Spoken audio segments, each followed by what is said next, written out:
do you think there is still merit in going for the classic bulk where they'll maybe slowly bulk themselves up to 195, 200 pounds, where they've gained some muscle, but they've also gained some obvious body fat? Or should they try to slowly do a recomp where they are gaining new muscle, but they're also not gaining too much fat at the same time? Maybe they're slowly losing body fat. What do you think is better for that athlete? Both. Okay. You want to do both at the optimal energy deficit and the optimal energy surplus.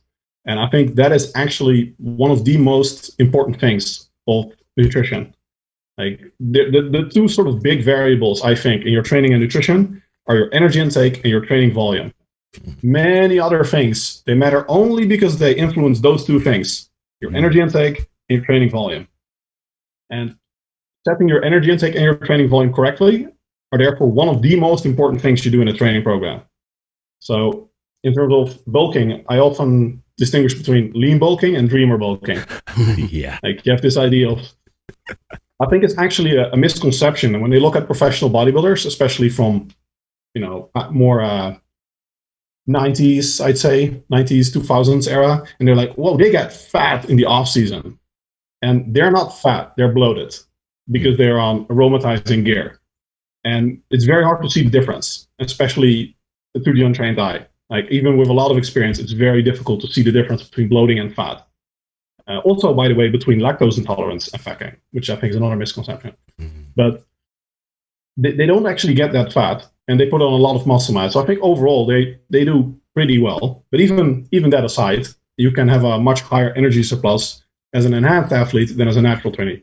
There's just a certain amount of muscle you can build, and it's pretty, as a natural trainee, especially if you're an advanced natural trainee, it's a slow process. Most research finds, again, Garfa's team has done some studies on this. I've been a few studies looking at the energy surplus. You can think of it basically as there's a certain amount of muscle you can build over maintenance. And if you spill over that, it's mostly going to be fat gain. It's a ratio thing, but it's a very small amount of energy. Realistically, 1 kilo of muscle in a month is great. That's not a lot of energy. I think net metabolizable energy density of lean body mass, if it's mostly muscle, you're talking 2,500 calories max, and that's including most of the energy it takes for storage. So yeah, divide that over a month, you can do the math. It's a tiny energy surplus. Now it's a bit bigger because there's also energy inefficiency in the body, but it's a few percent energy surplus that realistically is going to be pure muscle. And if you go over that, then it's quickly going to lead to mostly extra fat gain and not a whole lot of extra muscle. Now, this changes a bit when you're on gear, when you can have substantially higher surplus. I think actually gear is much more effective for bulking than for cutting. I think for cutting, it doesn't really, in my experience, at least with clients, it doesn't even do that much at all. But it helps with maintenance, of course, retention, but not like it's a recomping miracle.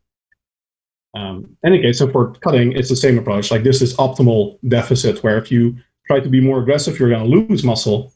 And if but the difference is you can do it slow. So if you want to cut slowly, that's fine. It's just going to be slower and it's going to be more of a recomp approach. And if you want to push it, like retention of muscle is fine. I just want maximum fat loss. That's also fine. Probably in the end, you're going to actually get to a similar endpoint, as long as you're not too aggressive either way. Yeah. Don't dream or bulk, don't crash diet, unless you're obese. Do you personally count calories? Yeah, most of the time. Actually, I'm also a fan of ad libitum dieting for contests, for sure, or for photo shoots. When bulking, also. But when cutting, I'm pretty used to have very stable food choices. And as long as I measure my calorie readings, my weight, I can actually sort of get into the right energy intake pretty much by just eating certain foods. And I know, well, this is going to be about 2,500 calories. And it doesn't really matter that much if one day it's 2,800 and one day it's 2,200. You mentioned earlier very briefly the thermic effect of food. Does the thermic effect of protein, does this factor in much at all, or is this something that just doesn't matter that much? Yeah, it matters, but not much. So there have been a few studies suggesting that if you sort of eat more protein, at a certain point, the excess protein cannot be used for body fat storage. And that's a bit of a misconception because Well, usually your body does not store protein as fat. It stores the fat you eat as fat. It doesn't even store the carbs you eat as fat. It stores the fat you eat. But the thing is, if you eat more carbs, then that frees up energy. It uses that to produce energy to store the fat. So in the end, it comes down to energy balance. And it's impossible to have free calories, like basically. So this thing of negative calories, like you eat more and it no way contributes to energy balance, that doesn't exist. So for protein, the idea is, well, if you have 100 calories extra of protein, maybe that's only 90% efficient compared to 95% efficient for fats or carbs. But it's a pretty small difference.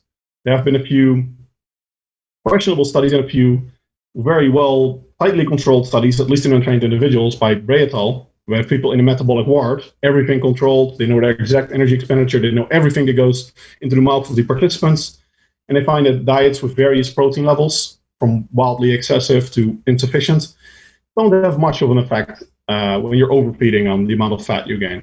So yeah, it's one of those things where if you like protein a lot, if it's your diet, I say, great, nothing wrong with eating excess protein. Also health-wise, kidneys and stuff, that's all been debunked. But I'm also not one of the proponents of really force-feeding the protein because it's expensive. It's not that satiating compared to vegetables and stuff, and also not that nutritious. So I'm relatively moderate protein. Like most of my clients are probably at 1.8 gram per kilogram per day. Okay.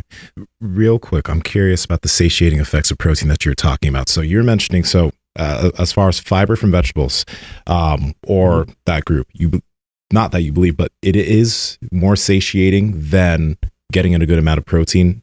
Obviously, calorically wise, the protein would be heavier, but as far as the satiating effect, it's been proven that vegetables or fibrous vegetables are more satiating than protein? Generally, yes. At least when you're talking about excess protein.